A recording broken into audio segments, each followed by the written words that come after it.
बघ तुझं नाव काय? समजतं.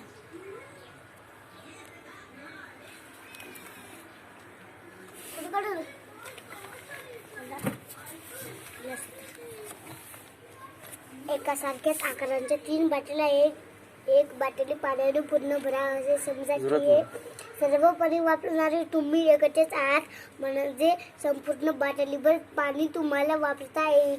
आता दुसरी बाटली भरा असे समजा की हे पाणी तुमच्या वर्गातील आणखी एक मुलगा हे पाणी पहिल्या वेळेपेक्षा कमी होते की जास्त ते आता तिसरी बाटली भरा असे समजा की हे पाणी तुमच्या वर्गातील 4 मुले वापरणार आहेत. आता बाटलीतील पाण्याने समान 5 भाग करावे लागतील. आता तुमच्या वाट्याला किती पाणी आले हे पहा.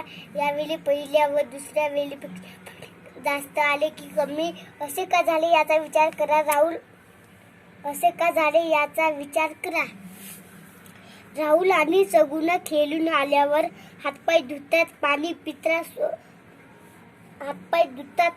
पितात, रोज सकाळी अंघोळ करतात, जेवण